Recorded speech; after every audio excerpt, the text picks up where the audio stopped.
मानसी,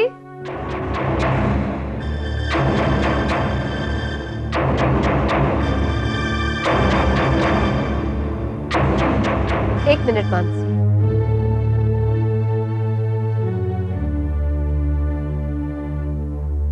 तुम यहाँ क्या कर रही हो? ये सवाल जो तुम मुझसे पूछ रही हो मुझे तुमसे पूछना चाहिए, क्योंकि ये हक मेरा है और मैं अपना हक हासिल करने आई हूं यहाँ पर। अदिति, तुम जो हासिल करना चाहती हो वो इतना आसान नहीं है।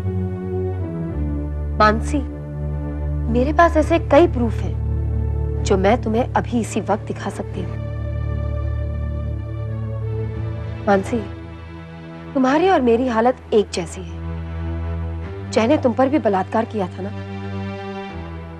बलात्कार का क्या दर्द होता है वो मैं जानती हूँ, बहुत अच्छी तरह जानती हूँ।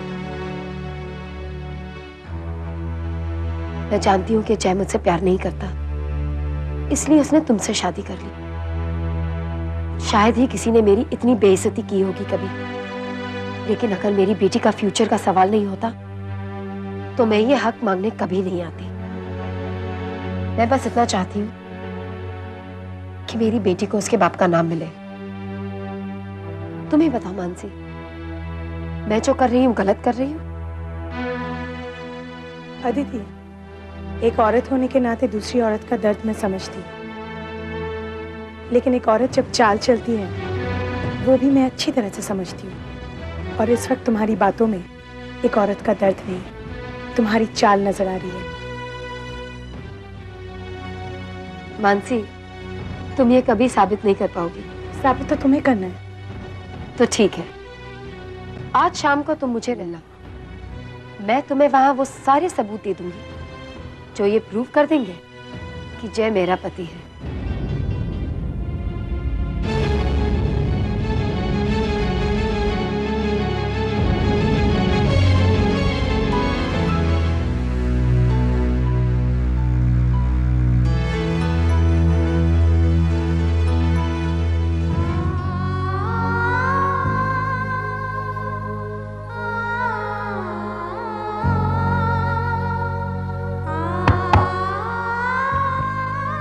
Come in.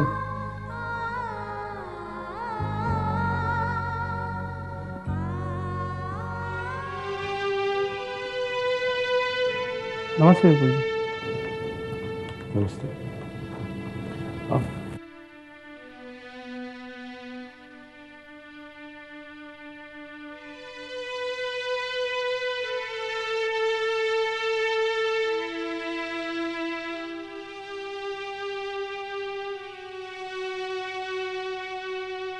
कैसे हैं आप जीजू? भैया बहुत अच्छे हैं और पहले से काफी सुखी भी है। कह देना अपनी दीदी से। क्षमा। बोलो यश, कैसे आना होगा? विपुल जी, ये जो कुछ भी हो रहा है अच्छा नहीं हो रहा है। केत की दीदी काफी परेशान है। देखो यश, प्रिया, मैं तुम दोनों की बहुत इज्जत करता हूं और मैं नहीं चाहता कि मेरी किसी भी बात का तुम लोगों को बुरा लगे। बेहतर होगा हम इस टॉपिक पे बात ही ना करें। चाय लेंगे आप लोग? जीजू प्लीज, आप अपना गुस्सा भूल जाइए और एक बार तो दीदी से बात करके देखिए। बिल्कुल नहीं, भैया उस गिरी हुई औरत के साथ कभी बात नहीं करेंगे। जीजू प्लीज, आप अपनी बहन से कह दीजिए कि दीदी के बारे में कुछ भी गलत ना कहे। एक बार नहीं 10 बार बोलूंगी, वो गिरी हुई औरत है, क्योंकि ये सच है। क्षमा। प्रिया की क्षमा। विपुल जी, आप ही की पत्नी को आप ही के सामने कोई भला बुरा कह रहा है और आप चुपचाप सुन रहे हैं। हाँ, क्योंकि क्षमा सही कह रही है।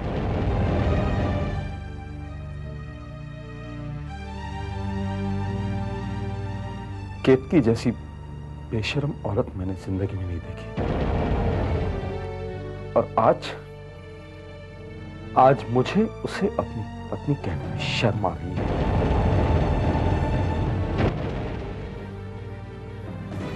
बस विपुल जी बस। अब तक तो मैं ये सोच रहा था कि केतकी दीदी को घर छोड़कर नहीं जाना चाहिए था, पर आज मुझे उनके फैसले से खुशी है। डिवोर्स पेपर साइन करने से पहले हमने उन्हें 100 बार समझाया था, पर वो हमारी बात नहीं मानी। लेकिन आज उनका फैसला मुझे एकदम सही लग रहा है। वो ठीक कहती थी कि जिसे अपनी पत्नी पे भरोसा नहीं है, उसे पति कहलाने का भी हक नहीं है। सच बात तो यह है कि आप केतकी दीदी के लायक ही नहीं है। चलो प्रिया।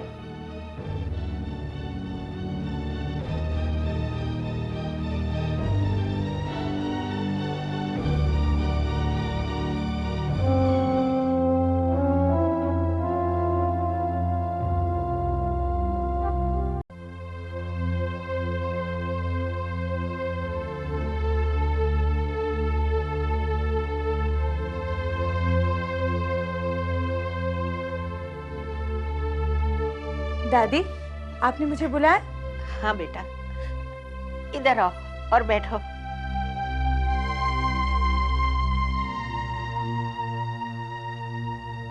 दादी, क्या बात है? आप रो रही है? इधर देखिए, क्या हुआ दादी? बताइए। बेटा, मैं कितनी खुश नसीब हूँ कि मेरे खानदान में तुम एक ऐसी बहू हो जो मेरे आंसुओं को बर्दाश्त नहीं कर सकती। और मैं उतनी ही बदनसीब हूँ कि उसी बहू के बहते हुए आंसुओं के लिए मैं कुछ भी नहीं कर सकती। आप ऐसी बातें क्यों कर रही है दादी? कोई बात नहीं बेटा, जाने दे। देखे जेन, कितने सालों से मैंने तुम्हारे लिए संभाल के रखी है कि जब तू मुझे मेरे खानदान के लिए वारिस दोगी तब मैं तुझे तोहफे में दूंगी। मैं जानती हूँ बेटा कि अदिति और उसकी बच्ची की वजह से तू काफी परेशान है। जय की वजह से भी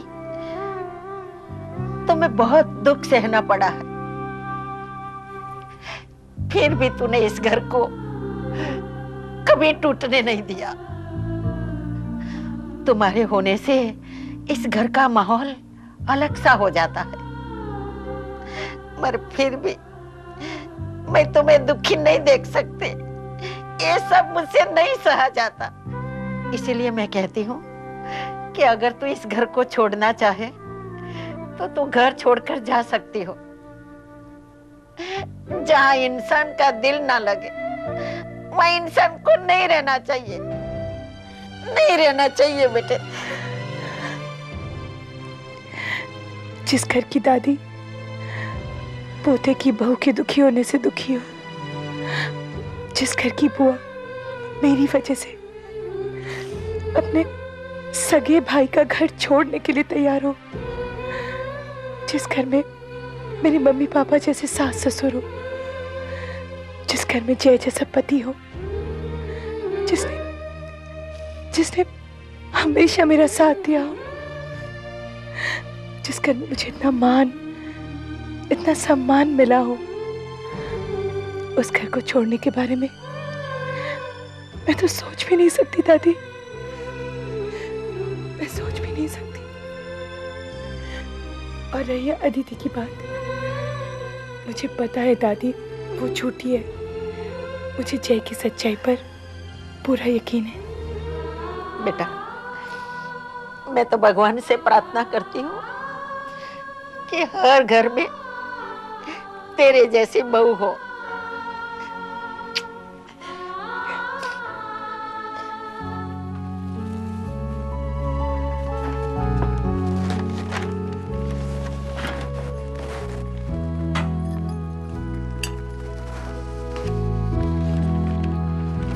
जय आ गया लक्ष्मी? अभी तक तो नहीं आया। कोई जरूरी काम है तो मोबाइल पे फोन कर लीजिए। नहीं लक्ष्मी, जब से अदिति और उसकी बच्ची की बात चली है तब से पता नहीं मन में कुछ डर सा लग रहा है, हमारे जय को कुछ हो न जाए। मुझे तो मानसी की चिंता हो रही है। एक के बाद एक प्रॉब्लम्स आ रहे हैं और हर प्रॉब्लम को मानसी ने बड़ी समझदारी से सॉल्व किया है। लेकिन लक्ष्मी, इस बार मुझे मानसी की नहीं, हमारे जय की चिंता हो रही है। आप एक बार जैसे सच बात पूछकर तो देखिए। सच जानने की कोई जरूरत नहीं है लक्ष्मी। सच्चाई आईने की तरह साफ है कि हमारे जय ने कोई गलत काम नहीं किया। ये उसके खिलाफ साजिश रची जा रही है, उसे फंसाने के लिए। आप इतने कॉन्फिडेंस से ये कैसे कह सकते हैं? शराब पीने के बाद जय की क्या हालत होती है ये आप अच्छी तरह से जानते हैं। जानता हूं मैं, लेकिन मुझे मानसी के विश्वास में ज्यादा विश्वास है। और मानसी हमारे जय को हमसे ज्यादा और अच्छी तरह से जानती है। और मानसी को पूरा यकीन है कि हमारे जय ने कोई गलत काम नहीं किया है। जिस तरह से इन सारी बातों को मानसी ने हैंडल किया है, ये किसी आम पत्नी का काम नहीं है लक्ष्मी। और हमारी मानसी ने ये सब कुछ करके दिखाया है। मैं आपके साथ सहमत हूं।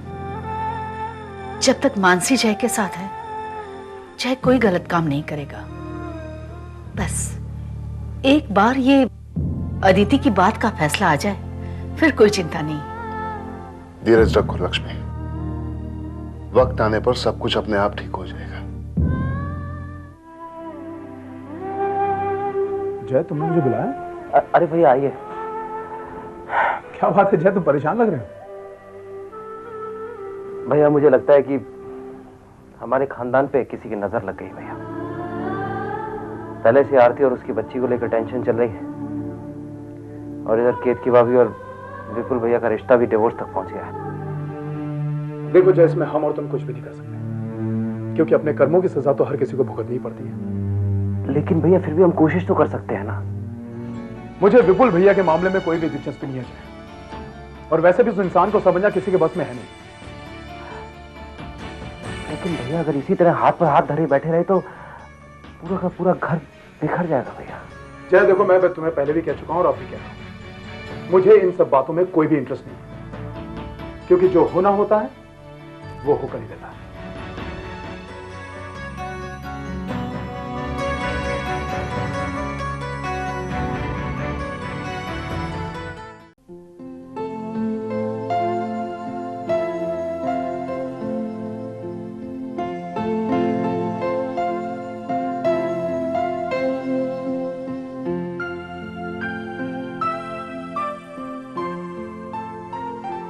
प्रिया कहाँ है?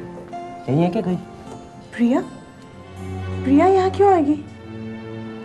तुम्हें पता नहीं कि प्रिया और यश यहीं पर मुंबई में सुबह मेरे ऑफिस में भी आए थे। मुंबई में? उसने तो मुझे फोन भी नहीं किया। क्यों आए थे? यश केत की दीदी के डिवोर्स पेपर्स लेकर आया है। क्या? हाँ, विपुल भैया ने केत की दीदी को डिवोर्स पेपर्स भेजे हैं। नहीं नहीं, ऐसा नहीं हो सकता है।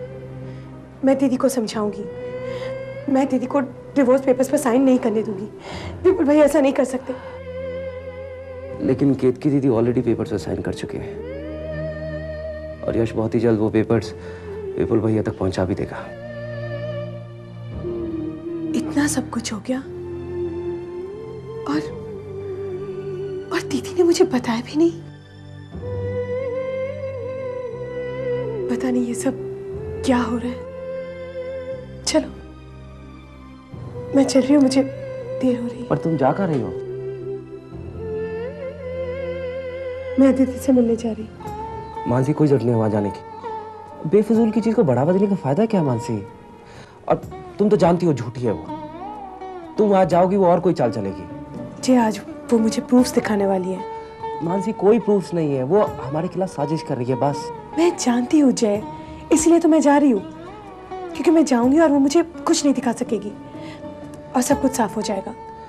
अच्छा ठीक है, फिर मैं भी तुम्हारे साथ चलता हूँ। नहीं जय, मैं अकेली ही जाऊंगी। मानसी समझने की कोशिश करो, कोई प्रॉब्लम हो गई तो मैं ये नहीं देख सकूंगा। जय, हम दोनों के बीच कितने प्रॉब्लम्स थे, हमने वो सारी प्रॉब्लम सॉल्व किए ना। जय, तुम्हारी पत्नी इतनी भी कमजोर नहीं है कि इतनी सी प्रॉब्लम सुलझा ना सके। मैं चलती हूँ।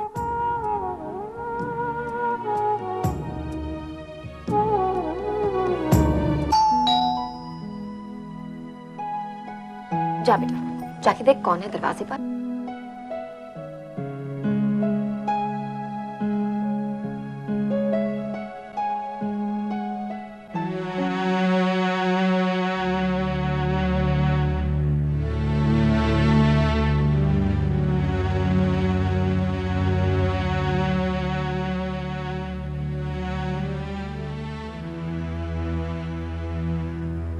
मानसी,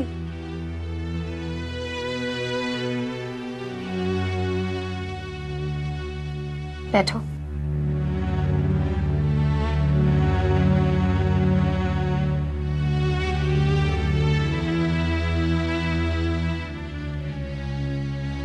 कुछ लोगी मानसी? No thanks.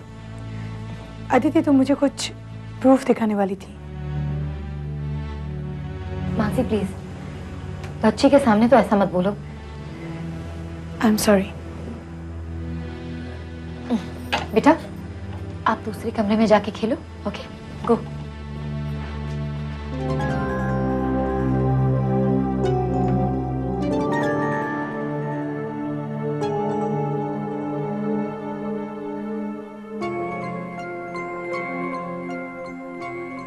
मानसी, मैं जो तुमसे कहने जा रही हूँ वो। अदिति, मैं कच्चे दिल की नहीं हूं। सच सुनने की हिम्मत है मुझ में। तुम जो कहना चाहती हो कहो। मानसी, आज से ठीक 5 साल पहले जय अपना बर्थडे सेलिब्रेट करने के लिए अहमदाबाद आया था। वो होटल डायमंड रूम नंबर 304 में ठहरा था। मैं ये सब इसलिए जानती हूँ क्योंकि मैं वहां की लॉबी मैनेजर थी। Yes, that's true. उस दिन शराब के नशे में जय ने अपने कमरे को इतना मेसी कर दिया था कि लीडर उसका कंप्लेन लेकर मेरे पास आया था। जब मैं जय के कमरे में गई, उसने तभी मुझ पे जबरदस्ती की। जब जय को अपनी गलती का एहसास हुआ तो उसने मुझसे माफी भी मांगी और फिर उसी दिन हम लोगों ने कोर्ट में जाकर शादी कर ली।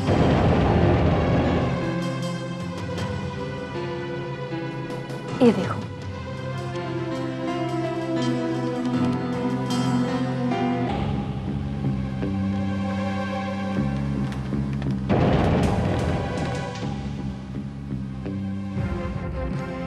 और ये जाली मैरिज सर्टिफिकेट दिखाकर तुम अपना हक मांग रही हो, राइट? अच्छी कहानी है। तुम राइटर क्यों नहीं बन जाती? मुझे पता था कि तुम मेरी बातों पर कभी विश्वास नहीं करोगी। I knew it. ये लो,